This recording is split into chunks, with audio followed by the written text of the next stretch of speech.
Hello everyone. आज का जो हमारा टॉपिक है वो टॉपिक है एयर कंडीशनिंग सिस्टम। प्रीवियसली हमने डिस्कस किए थे रेफ्रिजरेशन सिस्टम। आज हम डिस्कस करेंगे एयर कंडीशनिंग सिस्टम। इसमें हम देखेंगे कि कंडीशनिंग ऑफ एयर, एयर की क्या कंडीशन है उसकी हम स्टडी करेंगे। मीन्स हम सप्लाई कर रहे हैं, मेंटेन कर रहे हैं टेम्परेचर, प्रेशर, ह्यूमन कंफर्ट के रेस्पेक्ट में हम क्या मैनेज कर रहे हैं वो हम स्टडी करेंगे एयर कंडीशनिंग सिस्टम में। अगर हम मैनेज की बात करें या फिर हम बात करें कंडीशनिंग की, ह्यूमन कंफर्ट के लिए हमें क्या क्या चीज़ें मैनेज करनी होंगी कि हम जब बोल सकें कि हमारा एयर कंडीशनिंग सिस्टम परफेक्ट है, या हम ये बोल सकें कि हमारा जो एनवायरनमेंट है अभी जिस पर्टिकुलर स्पेस का, वो ह्यूमन कंफर्ट के लिए परफेक्ट है। तो हम इफ़ेक्टिवली जिन चीज़ों को कंट्रोल करते हैं उनमें आता है टेम्परेचर ऑफ एयर। किस किस को मैनेज करेंगे हम?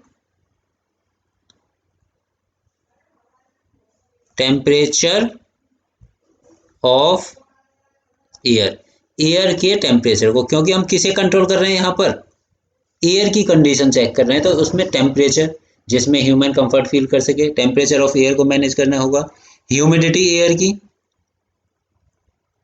ह्यूमिडिटी ऑफ एयर, एयर की ह्यूमिडिटी क्या होनी चाहिए। प्योरिटी ऑफ एयर,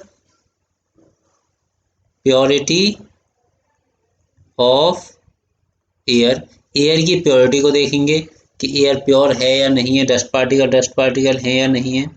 और उसका मोशन,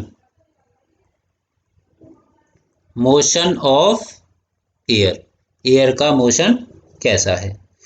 अब उसके बेसिस पर हम ये देखेंगे कि जो इन सब चीज़ों से, जो उस रूम के अंदर किसी भी स्पेस के अंदर जो ऑक्यूपेंट हैं, जो भी पर्सन हैं, उनके ऊपर ये सारी चीज़ें क्या इफेक्ट डाल रही हैं, उसे हम बोलते हैं एयर कंडीशनिंग सिस्टम। डेफिनेशन अगर हम देखें इसकी, this system which effectively controls temperature of air, humidity of air, purity of air and motion of air to produce the desired effects upon the occupant of the space is known as air conditioning system. अब air conditioning system में इन सब चीज़ों को manage करने के लिए उस components होते हैं, इक्विपमेंट्स होते हैं। तो नेक्स्ट हमारी हेडिंग आती है equipments. Equipment, equipments used in air conditioning system. कौन कौन से इक्विपमेंट हम यहाँ पर यूज करेंगे। अगर एक एयर कंडीशनिंग सिस्टम की बात करते हैं, एयर कंडीशनिंग सिस्टम में बहुत सारे इक्विपमेंट होते हैं, और जो ये एयर कंडीशनिंग सिस्टम होता है ये हमारा वेपर कंप्रेशन साइकिल पर ही काम करता है। तो कंप्रेसर, कंडेंसर, एवापोरेटर, एक्सपेंशन, ये तो प्रोसेसेस होते हैं।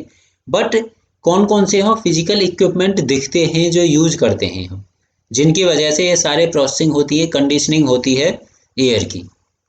तो अगर कंपोनेंट की बात करें, सबसे पहले जो हमें एयर के मोशन को प्रोड्यूस करता है वो होता है सर्कुलेशन फैन। हम यहाँ पर यूज करते हैं सर्कुलेशन फैन।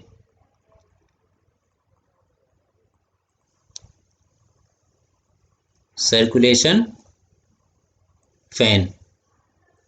सेकंड कंपोनेंट होगा हमारा, एक कंप्लीट जो यूनिट होती है, पूरी unit, air conditioning unit, supply duct, supply outlet.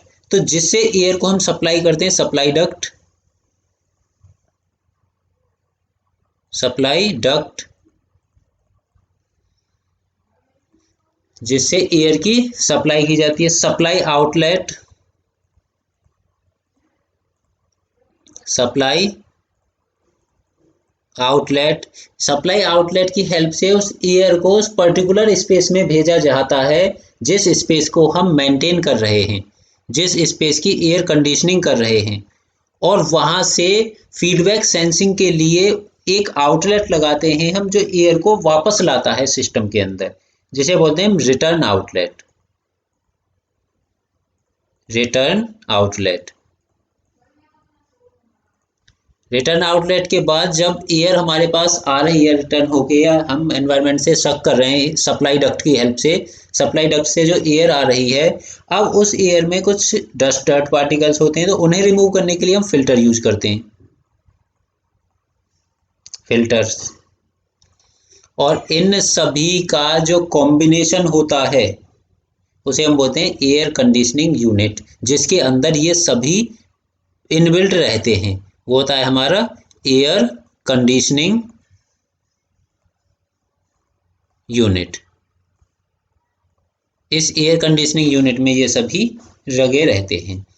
अब हमारी एयर कंडीशनिंग समझ में आ गई, होता क्या है, किसी भी स्पेस में इक्विपमेंट के ऊपर इन सब चीज़ों का क्या इफेक्ट आ रहा है, उसे हम बोलते हैं एयर कंडीशनिंग सिस्टम। कौन कौन से हम इक्विपमेंट यूज करते हैं? फैन यूज करते हैं सबसे पहले हम, जिससे कि हमारी एयर आगे जाती है। सप्लाई डक्ट होती है जिससे हमारी एयर शक होती है। उसके बाद सप्लाई आउटलेट होता है जो पर्टिकुलर स्पेस में एयर को भेजता है जहाँ हमें कूलिंग करनी होती है। रिटर्न आउटलेट होता है जो वहाँ से एयर को रिटर्न लेता है और वो फीडबैक देता है कि अंदर का टेम्परेचर कितना मेंटेन हो गया। अब जो एयर आती है सप्लाई डक्ट से, उस एयर में पार्टिकल्स, डस्ट पार्टिकल होते हैं, तो उन्हें रिमूव करने के लिए हम फिल्टर यूज करते हैं, और इन सभी को हम एयर कंडीशनिंग यूनिट में स्टोर करके रखते हैं। अब इसके एप्लीकेशंस क्या हैं?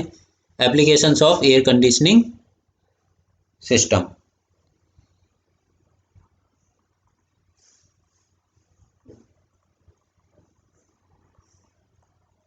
एप्लीकेशन की बात करें, बहुत वाइड एप्लीकेशन है एयर कंडीशनिंग सिस्टम के। Centralised air conditioning, individual air conditioning, domestic में, मैराइन में, फोटोग्राफी में, प्रिंटिंग में, फूड में, टेक्सटाइल में, और सब जगह इस एयर कंडीशनिंग सिस्टम के हम यूज करते हैं। एप्लीकेशन है, हर जगह इसका हम यूज करते हैं। इंडस्ट्री में इसका पूरा यूज होता है। कंफर्ट कंडीशन प्रोवाइड करने के लिए हम एयर कंडीशनिंग यूज करते हैं। जैसे इंडस्ट्री है, इंडस्ट्री में वर्कर्स काम कर रहे हैं, उन्हें कंफर्ट फील होना चाहिए। उसके अंदर कुछ फूड है या ट्रांसपोर्ट करना है कोई भी चीज़, वहाँ एयर कंडीशनिंग की रिक्वायरमेंट होती है फूड को सेफ रखने के लिए। या एयर कंडीशनिंग में लॉन्ग डिस्टेंस ट्रेवल करनी, ट्रांसपोर्टेशन है, वहाँ एयर कंडीशनिंग होगी। लो टेम्परेचर रिक्वायर्ड कंडीशन पर मेंटेन करना है, वहाँ एयर कंडीशनिंग की। तो इसका बहुत वाइड एप्लीकेशन है। उनमें से अगर हम मेन चीज़ देखें, कुछ पॉइंट्स में फाइंड आउट नोट आउट करता हूँ। जो एप्लीकेशन टेक्सटाइल इंडस्ट्री में, textile industry,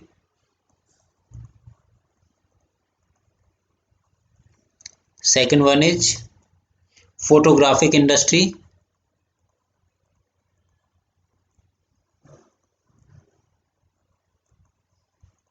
photographic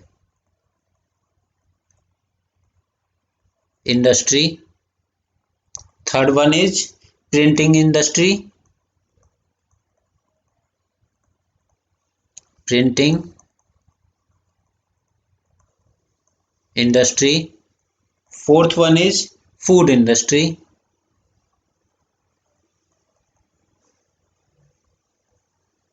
These are the some applications of air conditioning system. Textile में यूज करते हैं हम, फोटोग्राफिक में यूज करते हैं, प्रिंटिंग में यूज करते हैं, फूड में करते हैं। अगर हम एप्लीकेशन की जनरल बात करें तो बहुत वाइड एप्लीकेशन होता है एयर कंडीशनिंग सिस्टम का। अभी हमने एयर कंडीशनिंग सिस्टम पढ़ा था, तो एयर कंडीशनिंग सिस्टम में कुछ कंपोनेंट्स है जिनके हम एयर की कंडीशनिंग करते हैं। क्यों? क्योंकि जो हमारे ह्यूमन है, जो ऑक्यूपेंट हैं किसी भी पर्टिकुलर स्पेस पर, उन्हें कंफर्ट फील कराने के लिए। तो अगर हम कंफर्ट कंडीशन की बात करें तो कंफर्ट कंडीशन के कुछ पैरामीटर्स हैं कि ये पैरामीटर हमें किस हिसाब से चेंज करने चाहिए कि सामने वाला ऑक्यूपेंट कंफर्ट फील करे। तो हम बात कर रहे हैं कंफर्ट एयर कंडीशनिंग या कंफर्ट कंडीशनिंग, या हम बोल सकते हैं ह्यूमन कंफर्ट। हम बोल रहे हैं यहाँ पर कंफर्ट कंडीशन, कंफर्ट कंडीशंस।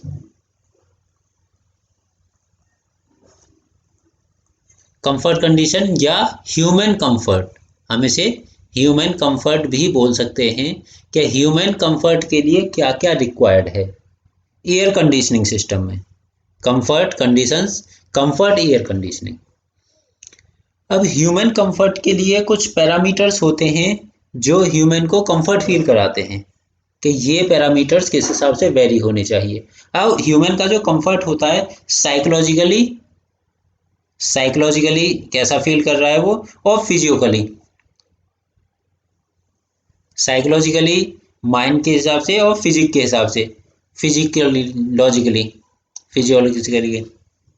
तो ये डिफरेंट डिफरेंट टर्म हैं जिनके अकॉर्डिंग हम ह्यूमन कंफर्ट को, ह्यूमन के माइंड को, उसके एक्सप्रेशन को, उसके थर्मल कंडीशंस को जो हम सेटिस्फाई करना होता है। According to American Society of Heating, Refrigeration and Air Conditioning Engineers, human comfort is that condition of mind which express satisfaction with the thermal environment। मत मीन्स ह्यूमन के माइंड की वो कंडीशन है जो थर्मल एनवायरनमेंट में की condition में अपने आप को सेटिस्फैक्ट्री फील करता हो। बट इसमें कुछ पैरामीटर्स हैं जिनको हम स्टडी करेंगे कि उन पैरामीटर्स पर ह्यूमन कंफर्ट डिपेंडेंट होता है। सबसे पहला पैरामीटर है कि टेम्परेचर ऑफ एयर, कि किस पर्टिकुलर टेम्परेचर पर ह्यूमन कंफर्ट फील होता है। Human comfort first point is temperature of air. Temperature of air first parameter. Human comfort के लिए जो एयर है हमारी, उसका टेम्परेचर विंटर में अलग, समर में अलग, हर कंडीशन में अलग अलग होता है, पर एक पर्टिकुलर टेम्परेचर होता है जिस टेम्परेचर पर ह्यूमन कंफर्टली फील करता है। ह्यूमन कंफर्ट के लिए जो स्टैंडर्ड टेम्परेचर हम लेके चलते हैं वेरिएशन, वो हम मानते हैं कि 21 डिग्री सेल्सियस से 30 डिग्री सेल्सियस तक ह्यूमन कंफर्ट फील करता है। 21 से 30 के बीच में अगर टेम्परेचर है एयर का, तो उस पर्टिकुलर टेम्परेचर कंडीशन पर ह्यूमन कंफर्ट फील करता है। बट अगर हम जनरली बात करें, इसकी स्टैंडर्ड वैल्यू में हम 25 डिग्री सेल्सियस को ह्यूमन कंफर्ट टेम्परेचर मान के चलते हैं कि 25 डिग्री सेल्सियस हमारा ह्यूमन कंफर्ट टेम्परेचर है। अब टेम्परेचर के बाद सेकंड आता है humidity of the air. Air की ह्यूमिडिटी क्या होनी चाहिए। Second one is humidity of air. Air की ह्यूमिडिटी का मतलब है कि मॉइस्चर्स, कि एयर के अंदर कितना मॉइस्चर होना चाहिए कि ह्यूमन कंफर्ट फील करे। अब मॉइस्चर्स की जब हम बात करते हैं, हर सीजन में मॉइस्चर्स की क्वांटिटी अलग अलग होती है एयर में। विंटर में अलग होगी, समर में अलग होगी, रेनी सीजन में अलग होगी, मॉइस्चर्स क्वांटिटी अलग अलग होती हैं। अब उन मॉइस्चर क्वांटिटी में से ह्यूमन कंफर्ट फील कब करता है। भाई कभी कभी हमें हो सकता है कि मॉइस्चर्स बढ़ाना पड़े, कभी कभी हो सकता है मॉइस्चर्स हमें घटाना पड़े, moisture content in the air. तो इन सब को देखते हुए ह्यूमन कंफर्ट अलग अलग टाइम पर अलग अलग मॉइस्चर में कंफर्ट फील करता है। अगर हम विंटर में बात करें, विंटर में ह्यूमन कंफर्ट अलग मॉइस्चर पर मेंटेन होगा, और अगर समर में बात करें, समर में मॉइस्चर्स कंटेंट अलग होंगे जब ह्यूमन कंफर्ट फील करेगा। तो दोनों की हम अलग अलग बात करते हैं, विंटर एंड समर। अगर समर एयर कंडीशनिंग की बात कर रहे हैं हम,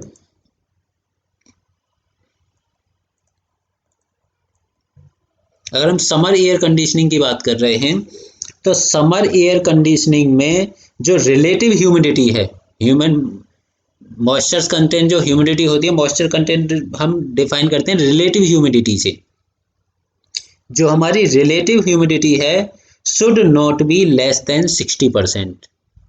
60% से कम नहीं होनी चाहिए, उससे ज़्यादा ही होनी चाहिए समर में। should not be less than should not be less than 60%। 60% से कम नहीं होनी चाहिए। अगर हम बात करते हैं विंटर की, विंटर एयर कंडीशनिंग में, विंटर में विंटर में ह्यूमन कंफर्ट के लिए जो ह्यूमिडिटी होनी चाहिए वो should not be more than 40%। 40% से ज़्यादा नहीं होनी चाहिए। Should not be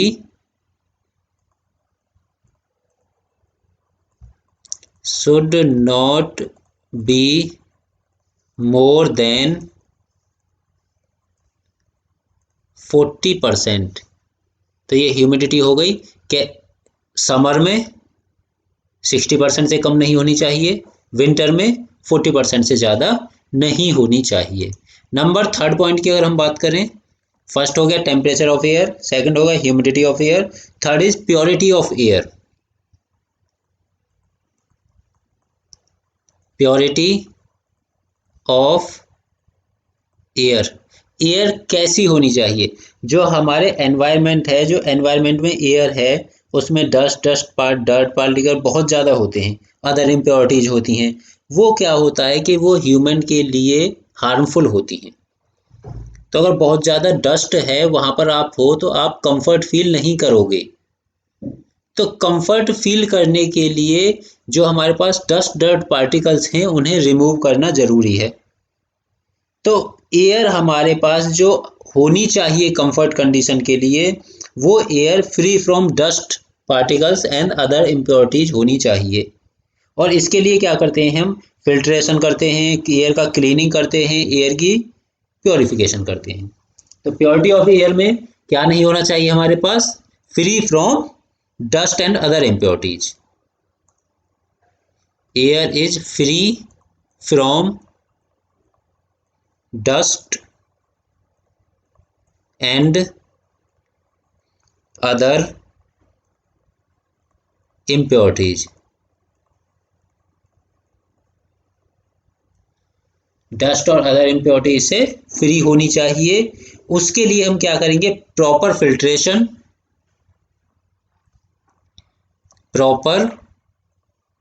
filtration,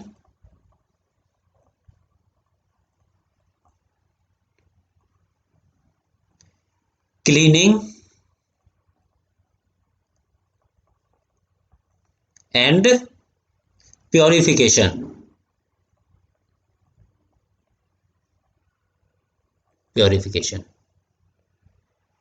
temperature 25 होना चाहिए, ह्यूमिडिटी विंटर में अलग समर में अलग है, प्योरिटी डस्ट डर्ट पार्टिकल से फ्री होनी चाहिए एयर। लास्ट पॉइंट आता है मोशन। अब जब एयर जो हमारे पास आ रही है उस एयर का कुछ मोशन भी होना चाहिए, तभी हमें उसकी फीलिंग्स आएंगी। Point number 4, motion of the air.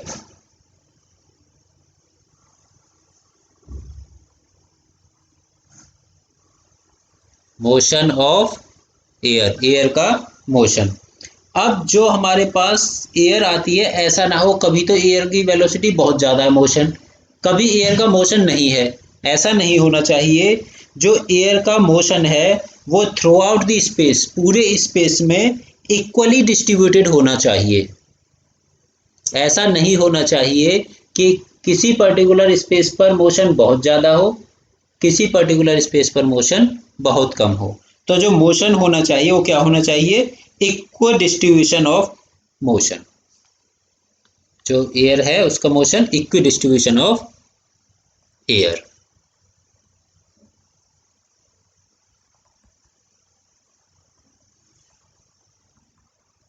Equal distribution of air through out the space,